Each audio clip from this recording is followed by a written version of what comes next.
Pour ne rien manquer, abonnez-vous maintenant. Louis Margueritte, député Renaissance de Saône-et-Loire. Elisabeth Borne a critiqué Mathilde Panot qui a quitté une réunion à Matignon avant la fin. À l'Assemblée nationale, les échanges sont particulièrement houleux. Jusqu'où irons-nous? Merci de nous prêter oreille, Louis Margueritte, et de nous faire part finalement de votre ressenti. Est-ce que c'est tenable en ce moment l'atmosphère à l'Assemblée nationale? En tout cas, ce qui est pas tenable, c'est les spectacles, et ça arrive malheureusement régulièrement, assez affligeants que l'on observe et qui viennent principalement d'un certain nombre de députés de la France Insoumise. J'y viens un certain nombre parce qu'ils ne sont pas tous comme ça. Il y a des moments, et heureusement, où le travail se fait correctement. On peut s'opposer durement et chacun défend son conviction. Moi, j'ai eu l'honneur d'être rapporteur d'un projet de loi sur le partage de la valeur et le débat s'est plutôt bien passé, même si on pouvait être opposé sur un certain nombre de points. Et en revanche, et c'est ce qu'a voulu souligner la Première ministre, des moments où, au-delà des idées, au fond, la forme est totalement contradictoire avec l'image qu'on devrait pouvoir donner d'une institution comme l'Assemblée nationale. Et c'est un exemple concret. Voilà, alors, oui. un exemple concret. Louis Margueritte, nous l'écoutons et nous revenons avec vous. C'est la passe d'armes. Mathilde Panot, Elisabeth Borne. Extrait. Êtes-vous, oui ou non, favorable à l'abrogation du permis de tuer de la loi Cazeneuve, qui a provoqué l'explosion du nombre de morts en cas de refus d'obtempérer? Je cherche vos condamnations et j'entends des excuses. Avec votre parti, vous instrumentalisez un drame. Vous refusez de condamner clairement les violences. Vous refusez d'appeler au calme. Des mairies et des écoles sont incendiées. Et vous cherchez des coupables partout, dans toutes nos institutions républicaines, sauf chez les auteurs de violences. Un extrait particulièrement parlant, Louis Margueritte, donc député Renaissance Saône-et-Loire, qui est avec nous.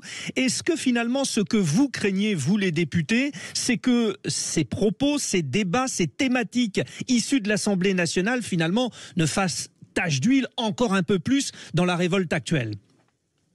Mais en tout cas, ce qui est certain, c'est que ne pas appeler au calme, à l'apaisement et à l'arrêt des violences, c'est totalement irresponsable et inadmissible. Quelles que soient ses convictions, lorsqu'on est responsable public, quand on est en position d'une certaine façon d'avoir une influence sur la société parce qu'on partage nos idées, qu'on les diffuse, on a voix de presse parce qu'on a capacité de s'exprimer, ne pas appeler au calme, c'est totalement inadmissible et c'est grave. Et je pense qu'ils porteront une lourde responsabilité lorsqu'on fera le bilan de tout ce qui s'est passé au cours de ces derniers jours. Donc oui, ça pose un problème. Je trouve que le spectacle qu'on offre à certains moments est dramatique parce qu'il y a notamment plus des gens qui viennent nous voir. Non seulement c'est retransmis comme vous savez, mais surtout il y a des gens qui viennent nous voir, il y a parfois des enfants et quand il y a des échanges d'insultes, même quand il s'agit de citer les uns ou les autres, eh bien c'est extrêmement grave. Comment voulez-vous dire aux gens, et en particulier dire à nos plus jeunes, qu'il faut avoir une maîtrise de soi, qu'il y a un certain niveau d'éducation à avoir et en tout cas un certain niveau de comportement, lorsque les représentants de la nation, les représentants du peuple s'expriment comme des charretiers avec parfois des insultes et des invectives, voilà, dans l'enceinte qui doit être l'enceinte nationale. J'entends, Louis Margueritte, dans vos propos de député de la majorité présidentielle, finalement, que à l'Assemblée nationale, bon, ça a toujours été houleux, c'est le principe de la discussion, mais finalement, il y a ceux avec qui on peut discuter et ceux avec qui on ne discute plus, c'est ça? Et on ne parle plus du Rassemblement national, en l'occurrence. On parle surtout des gens de LFI et même pas de la NUPES. Est-ce qu'on peut avoir une idée précise de ce que vous en pensez? Vous discutez avec les uns, vous craignez de discuter avec les autres, c'est ça? En tout cas, ce qui est certain, c'est que la NUPES, on les sent plus divisés, en tout cas sans doute plus divisés que ce qui a été le cas il y a maintenant un an au début de la mandature. Moi, j'ai très bien travaillé avec la députée écologiste Eva Sas dans le cadre du rapport d'information sur le partage de la valeur, même si on partage pas beaucoup d'idées en commun sur un certain nombre de sujets économiques, mais on a pu travailler, on a même eu des points, quelques points d'accord sur des sujets de fraude fiscale par exemple, et des choses comme ça. Le Parti socialiste, je note qu'ils ont voté favorablement le projet de loi qui transcrit cet accord national interprofessionnel. Donc on voit bien qu'il y a effectivement des députés raisonnables, des députés qui pourraient, j'en sais rien, en tout cas ont vocation peut-être un jour, enfin on verra, en tout cas être des partis dits de gouvernement, mais c'est pas le cas effectivement de la France insoumise qui régulièrement, en tout cas un certain nombre de députés de ce groupe, considère l'Assemblée nationale comme un espace, je sais pas, au mieux théâtral et sans doute voilà, de rigueur. On peut s'opposer durement sur le fond, ça évidemment, bien sûr que ça doit être le lieu du débat, et il est totalement sain. En revanche, il y a un certain comportement à avoir. Quant aux députés du Rassemblement national, simplement en quelques secondes, en réalité, on ne sait pas bien ce qu'ils pensent. D'abord, ils prennent assez peu la parole. Parfois, il leur arrive de dire tout et son contraire. Certains me disent qu'ils souhaiteraient qu'on puisse toucher aux éléments d'assurance chômage. Je leur rappelle juste qu'ils ont voté contre ce qu'on a fait sur la l'assurance chômage et en tout cas les modulations en termes de durée d'indemnisation. Donc on sait pas mais bien dans ce la qu'ils pensent, question on sait de pas bien ce qu'ils forme, disent. on va dire que quand même, dans la question de forme, parce que c'est un petit peu plus là-dessus que je vous interroge et que les auditeurs de Sud Radio se posent la question, dans la forme, vous concevez que le Rassemblement national respecte le principe d'un certain calme parlementaire. Voilà, on va dire que c'est peut-être un respect de principe. C'est vrai, en tout cas, voilà, on les entend moins. Il y a moins d'invectives venant dans leur banc. Tout ça est une moyenne, hein, c'est pas toujours vrai. En revanche, comme ils ne s'expriment pas, voilà, on a vraiment du mal à savoir ce qu'ils pensent. Je sais que c'est sur le fond, mais néanmoins, il serait quand même bon de savoir ce qu'ils pensent sur un certain nombre de sujets. Je pense qu'on aurait sans doute quelques bonnes surprises. Alors toujours sur la forme, un extrait que je voudrais vous soumettre, Louis Marguerite, c'est cette fameuse passe d'armes. Alors petit extrait que nous avons choisi avec notre réalisateur Maxime Sénat entre Antoine Léaumont et Gérald Darmanin. Ferme ta gueule, tête de chien. Tu veux qu'on t'encule ou quoi? Ces propos sont ceux de policiers à ces jeunes gens. Ils vous choquent, tant mieux. Peut-être que vous allez réagir. Le code de déontologie dit que le policier doit se comporter d'une manière exemplaire qui inspire en retour respect et considération. Monsieur le député, faites mentir la phrase de Jacques Brel. Vous n'êtes pas en effet des révolutionnaires, vous êtes des petits révoltés, soyez au rendez-vous de la République. Alors au-delà des idées, Louis Marguerite, et de ce qu'elles peuvent engendrer, bien sûr, c'est la forme. Nous avons l'impression de l'extérieur, vous qui vivez à l'Assemblée, quand je dis vivez, qui travaillez à l'Assemblée en tant que député, est-ce que la forme, les mots utilisés, les invectives ne sont pas finalement encore eux aussi un peu plus violents à l'image de ce qui se passe dans la société ? Mais oui, je partage la réponse à votre question. Et encore une fois, comment voulez-vous montrer l'exemple lorsqu'on entend de tels propos? Fut-il rapporté? Encore une fois, je suis pas. C'est le rôle du député de faire état de ce qui se passe dans sa circonscription, des témoignages ou ailleurs d'ailleurs, des témoignages qu'il reçoit.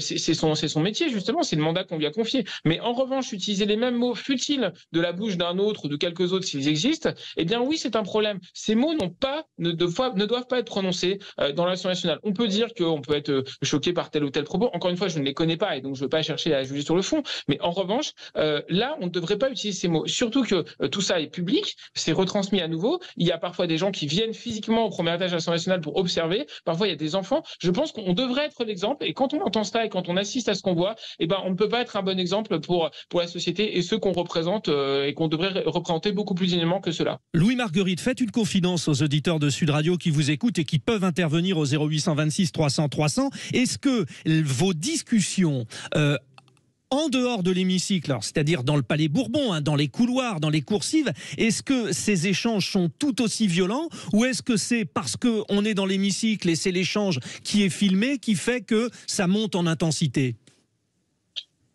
En tout cas, je ne sais pas si c'est une confidence, mais je vous confirme que lorsqu'on est en dehors de l'hémicycle, en règle générale, pas toujours vrai, mais en règle générale, il y a un dialogue qui est beaucoup plus feutré, beaucoup plus mesuré. Et j'allais dire heureusement, parce qu'on a aussi besoin d'avancer sur le fond et sur la forme. Et encore une fois, on peut faire état de nos désaccords, même s'ils sont profonds, même s'ils sont difficiles. On peut s'opposer durement à tel ou tel point. Mais effectivement, on voit bien que lorsque c'est visible, lorsque tout ça est rendu public, parce que c'est le propre de la démocratie de rendre public nos débats dans la séance publique, eh bien effectivement il y a une forme de désinhibition, voilà, chez certains et en particulier chez les députés de la France Insoumise, et c'est un énorme problème. Et encore une fois, c'est un énorme problème pour l'exemple, d'une manière générale pour ceux qu'on représente et en particulier pour les jeunes. Donc oui, je vous confirme que en dehors de l'hémicycle, il y a heureusement, enfin malheureusement, j'en sais rien, un dialogue plus feutré et plus raisonnable et un peu plus courtois. Oui, finalement, heureusement, parce que ça ne peut pas durer en restant sur ces bases. Alors juste un dernier petit extrait avec vous, Louis Marguerite, avant de vous laisser bien sûr à vos travaux.